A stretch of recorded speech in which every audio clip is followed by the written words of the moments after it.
Hi team! Bert nga pala ito. Una sa lahat, maraming salamat sa mga nanood sa video training ko last week. At shinare ko sa inyo yung paraan ko kung paano maglista ng mga prospects gamit ang Google Spreadsheet. Ngayon, kung sakaling may mga tanong kayo regarding dun sa video last week, pwede po kayo mag-PM sa akin or mag-post na lang po kayo doon sa team group natin. So ngayon, ang magiging topic natin sa video trading na ito ay inactive si upline. Meaning, ano yung mga senaryo na maaaring mangyari sa atin or ano yung mga pwede natin gawin kung hindi na active si upline. For sure, alam naman natin na isa sa mga napapanahong issue dito sa SWA Ultimate ay yung pagiging inactive ng isang upline dahil may iba na siyang commitment sa ibang business companies or meron na siyang trabaho sa kanyang employment job o pwede rin na tinatamad na talaga siya magtrabaho dito sa SWA. So kung sakaling may mangyayaring ganitong senaryo sa inyong lahat mga manonood, halimbawa lang kung sakali na hindi ako online or yung ibang mga uplines nyo na hindi rin online or kung sakali rin na hindi rin sila active, makinig muna kayo sa isi-share ko sa inyo. I-share ko nga pala sa inyo yung mga pinagdaanan ko nung sumali ako dito sa SWA Ultimate. Sumali ako dito sa business natin last October 1st mula sa isang schoolmate. Hindi ko man siya kilala, pero sinare niya sa akin yung opportunity na to, itong SWA. Binigay niya sa akin yung link ng video na nanood ako, tapos after ko siya pinanood, may mga questions akong tinanong sa kanya for clarifications, and then hindi na ako nagpatumpik-tumpik pa. Gumawa na ako ng paraan para makadali na ako ng investment fee o ng 25 pesos o 2,500 pesos I mean. So after ko nang sumali dito sa SWA, grabe yung upline ko, super active niya. Talagang ina-assist niya ako every time na naging member na ako dito sa SWA, kung ano yung mga dapat kong gawin, kung paano magsimula, like yung pagpo-post, yung pag-share, yung pagtatag, tapos yung mga pagpo-post din sa groups, at madami pa.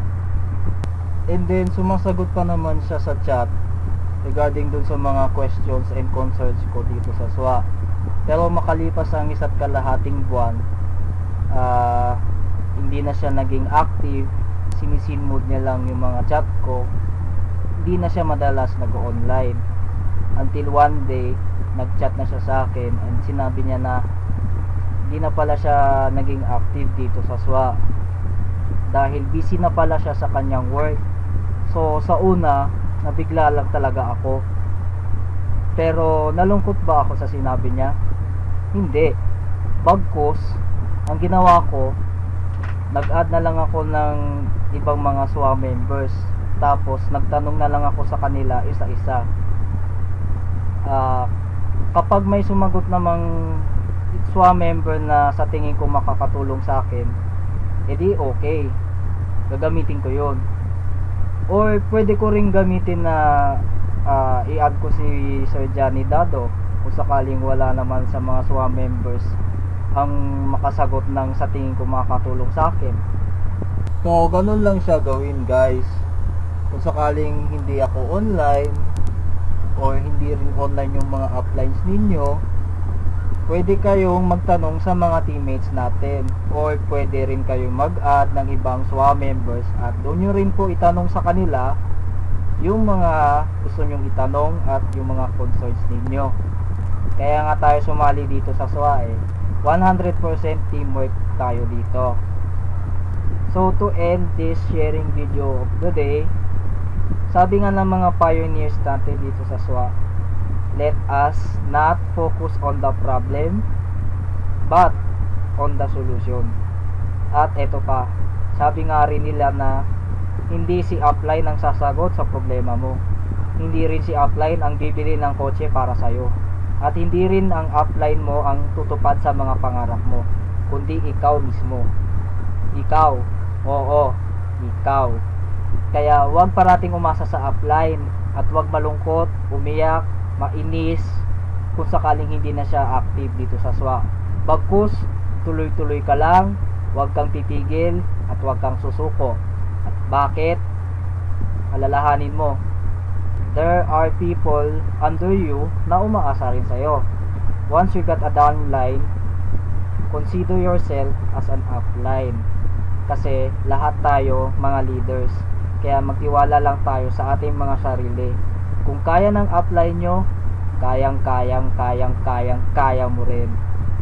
Hopefully may natututunan po kayo dito sa video training ngayong araw na ito. And see you soon on our next training video. Ako po ulit si Bert, ang inyong upline, friend, business partner dito sa SWA. Thank you and may God bless us all. Power!